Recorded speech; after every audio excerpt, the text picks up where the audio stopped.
IBC Tamil நேயர்களுக்கு அன்பான காலை வணக்கம். இன்று பங்குனி 19 ஏப்ரல் 2 செவ்வாய்க்கிழமை. இன்றைய 12 ராசிகளுக்குண்டான பலன்களை பார்க்கலாம். மேஷராசி அன்பர்களே, இது உங்களுக்கு இடமாற்றம் ஏற்படுத்தக்கூடிய நாளாக இருக்கின்றது.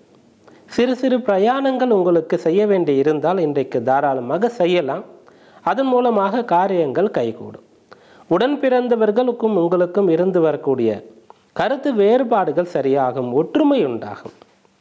நண்பர்கள் மூலமாக நல்ல அறிவுரைகள் கிடைக்கும். இது உங்களுக்கு சாதகமான கை கொடுக்கக்கூடிய நாளாக இருக்கின்றது. இன்று நீங்கள் வழிபட வேண்டிய தெய்வம் துர்கா தேவி. ரிஷபராசி அன்பர்களே, உங்களுடைய தொழில் உத்தியோக ரீதியாக இருந்து வரக்கூடிய கவலைகள், தடைகள் அதுவெல்லாம் இன்றைக்கு சரியாகும். நிறைய பேருக்கு இந்த காலகட்டத்தில் இருக்கக்கூடிய அந்த வேலை பறிபோய் விடுமா என்ற ஒரு கவலை இருக்கின்றது. முன்பெல்லாம் அப்படிப்பட்ட ஒரு நிலை கிடையாது. ஒரு வேலைக்கு ஒருவர் சேர்ந்தால் தன்னுடைய அந்த வேலை செய்யக்கூடிய காலம் வரைக்கும் அந்த இடத்திலேயே பணிபுரிந்து அங்கிருந்தே அவர் தன்னுடைய வேலையிலிருந்து விடுபடுவார்.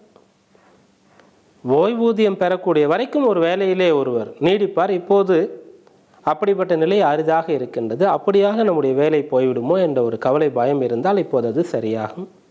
இன்று நீங்கள் வழிபட வேண்டிய தெய்வம் சரபேஸ்வரர்.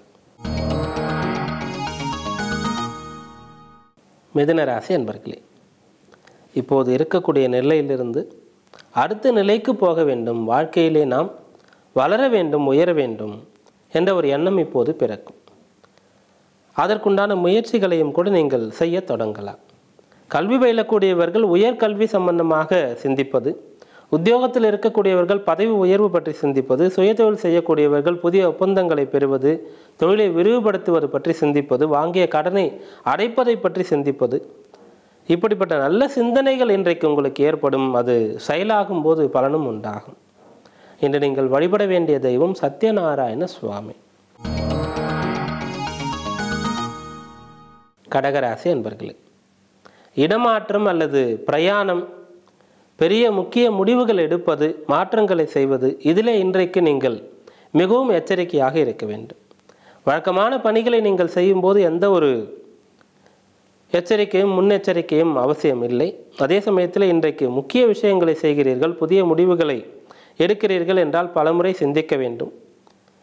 உங்களுக்கு யார் நல்ல அறிவுரை கூறுவார்களோ, உங்கள் மீது உண்மையிலேயே அக்கறை கொண்டிருக்கிறார்களோ அவர்களோடு கலந்து பேசி முடிவெடுப்பது நல்லது. எதிலும் இன்றைக்கு நீங்கள் பொறுமையை கடைபிடிக்க வேண்டும். சகிப்புத்தன்மை, அடக்கம், கட்டுப்பாடு, இது இருக்கக்கூடியவர்களுக்கு இந்த நாள் சாதகமான நாளாக இருக்கும். இன்று நீங்கள் வழிபட வேண்டிய தெய்வம் யோக நரசிம்மர். சிம்மராசி அன்பர்களே, வாழ்க்கை துணையோடு பிரிவு ஏற்படக்கூடிய ஒரு சூழ்நிலையில் இருக்கக்கூடியவர்களும் கூட இன்றைய நாளிலே பிரார்த்தனை செய்வது, சமரசம் பேசுவது, விட்டு கொடுத்து போவது, சுய பரிசோதனை செய்வது, இவற்றின் மூலமாக பிரச்சனையை தீர்க்கலாம். எப்படிப்பட்ட ஒரு பிரச்சனை இருந்தாலும் கூட இன்றைக்கு சரியாகக்கூடிய வாய்ப்பு இருக்கின்றது.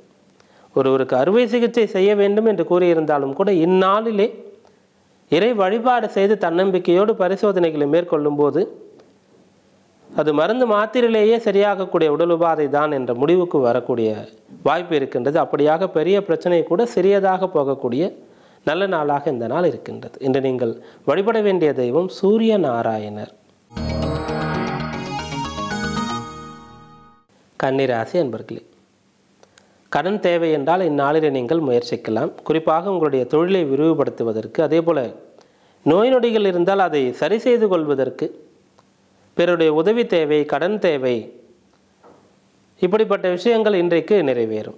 அதாவது பிறருடைய உதவி கிடைக்கும். கடன் தேவை இருந்தால் அந்த கடன் தேவை உங்களுக்கு எளிதிலே கிடைக்க பெறுவீர்கள். உங்களுடைய நோய் தீரும், தொழிலை விரிவுபடுத்த முடியும். இன்றைக்கு எதை நீங்கள் நினைக்கிறீர்களோ அதை செய்து முடிக்க முடியும். அதற்கு பிறருடைய உதவி, ஒத்துழைப்பு இவை உங்களுக்கு கிடைக்கும். இன்று நீங்கள் வழிபட வேண்டிய தெய்வம் ஆஞ்சநேய சுவாமி. துளாராசி அன்பர்களே, கல்வி கேள்விகளிலே இன்றைக்கு நீங்கள் சிறந்து விளங்குவீர்கள்.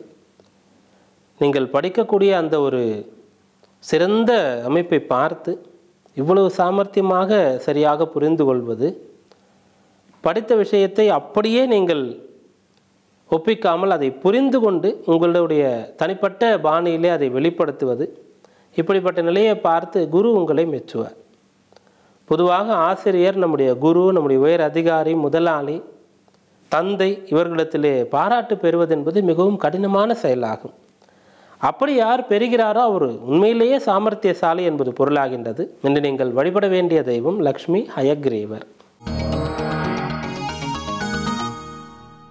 விருச்சிக ராசி அன்பர்களே, வாகனம் சம்பந்தமான கடன் வாங்கியிருந்தால் அதை அடைப்பது, அதே போல் வீடு சம்பந்தமான விஷயங்களில் இருக்கக்கூடிய கடன் பிரச்சனை முடிவுக்கு வருவது, இதுவெல்லாம் சாத்தியமாகின்றது. அடமானம் வைத்த நகைகளையோ சொத்துக்களையோ மீட்க முடியும். சொத்து சம்பந்தமான வழக்கு இருக்கக்கூடியவர்கள் அந்த வழக்கில் இருந்து விடுபடுவது அல்லது வழக்கு சமரசமாக சமாதானமாக முடிவுக்கு வருவது, இப்படிப்பட்ட ஒரு நிலை இன்றைக்கு சாத்தியமாகின்றது. இன்று நீங்கள் வழிபட வேண்டிய தெய்வம் முருகப்பெருமான். தனுசு ராசி அன்பர்களே, இன்று செய்யக்கூடிய முயற்சி எதுவாக இருந்தாலும் பலிதமாகும். அதாவது நல்ல முயற்சிகள். இன்றைய நாளில் நீங்கள் தொடங்கக்கூடிய காரியங்கள் நல்ல பலனை ஏற்படுத்தி கொடுக்கும். தொட்டது துலங்கும் என்று கூட கூறலாம். அதே போல் குறுக்கு வழி, பேராசை போன்ற விஷயங்கள் உங்களுக்கு இருந்தாலும் கூட அது உங்களிடத்திலிருந்து இப்போது விலகிவிடும். நியாயமான வழியிலே, நல்ல வழியிலே நாம் உயர வேண்டும், நம்மை வளர்த்து கொள்ள வேண்டும் என்ற எண்ணம் கொண்டவர்கள் இன்றைய நாளிலே சாதிப்பீர்கள். உங்களிடத்தில் இருக்கக்கூடிய குறைகள், தவறுகள், குறுக்கு வழி பற்றிய சிந்தனைகள் அதுவெல்லாம் உங்களிடத்திலிருந்து அகன்றுவிடும். பிறருக்கு முன் உதாரணமாக நீங்கள் இருக்கப் போகின்றீர்கள். இன்று நீங்கள் வழிபட வேண்டிய தெய்வம் லிங்கோத்பவர். மகர ராசி அன்பர்களே, பேச்சிலே இன்றைக்கு நீங்கள் எச்சரிக்கையாக இருக்க வேண்டும். உங்களுடைய பேச்சை பிறர் தவறாக புரிந்து கொள்ளக்கூடிய ஒரு வாய்ப்பு இருக்கின்றது. அதனால் பகை ஏற்படலாம், பிரச்சனை வரலாம். அதனால் நீங்கள் பேசும்போது சிந்தித்து பேச வேண்டும். இயன்ற அளவிற்கு மௌனமாக இருப்பது நல்லது. அதே போல் குடும்ப நபர்களிடத்திலே சரியான அணுகுமுறை, உடன் பணியாற்றக்கூடியவர்கள், உடன் படிப்பவர்கள், உடன் பழகக்கூடியவர்கள், இவர்களிடத்திலே நாகரிகமான ஒரு நடத்தை, அதாவது நட்பு என்ற பெயரிலே கொஞ்சம் நாம் பிறருடைய சுதந்திரத்திலே தலையிடுவது, பிறரை கேலி செய்வது போன்ற விஷயங்களும் கூட சிறிதாக நாம் செய்யும் போதும் கூட அது பெரிதாக போய் பகையாக, சண்டையாக மாறிவிடக்கூடிய வாய்ப்பு சில சமயத்தில் இருக்கின்றது. அதனால் இன்றைய நாளிலே நீங்கள் மிகவும் கவனமாக சரியாக நடந்து கொள்ள வேண்டியது, சிந்தித்து பேச வேண்டியது அவசியம். அப்படி செய்யும்போது இது உங்களுக்கு பிரச்சனை ஏற்படுத்தாத பயனுள்ள நாளாக இருக்கும். இன்று நீங்கள் வழிபட வேண்டிய தெய்வம் விநாயக பெருமான். கும்பராசி அன்பர்களே, இந்நாளிலே நீங்கள் இருக்கக்கூடிய நிலையிலிருந்து இன்னும் பல மடங்கு உயர்வதற்கு உண்டான தகுதியை வளர்த்து கொள்ள முனைவீர்கள். எவர் ஒருவர் தன்னுடைய தகுதியை, திறமையை வளர்த்து கொள்கிறாரோ அவருக்கு வாய்ப்பு, பொருள், பெயர், புகழ் எல்லாம் தானாக தேடி வரும். அப்படியாக இப்போது நீங்கள் துறை சார்ந்த அறிவை வளர்த்து கொள்வது, கல்வியில் ஈடுபாட்டுடன் இருப்பது, தனிப்பட்ட திறமைகளை மெருகேற்றிக் கொள்வது, இப்படிப்பட்ட விஷயங்களை செய்வது உத்தமமான பலனை உங்களுக்கு கொடுக்கும். இன்று நீங்கள் வழிபட வேண்டிய தெய்வம் காளி தேவி.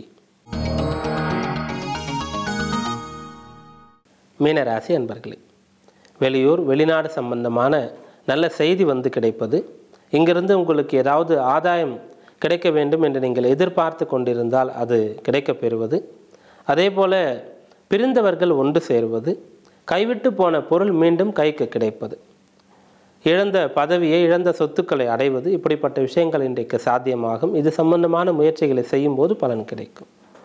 இன்று நீங்கள் வழிபட வேண்டிய தெய்வம் அர்த்தநாரீஸ்வரர். இந்த நாள் இனிய நாளாக அமையட்டும். மீண்டும் நாளை சந்திப்போம். நன்றி, வணக்கம்.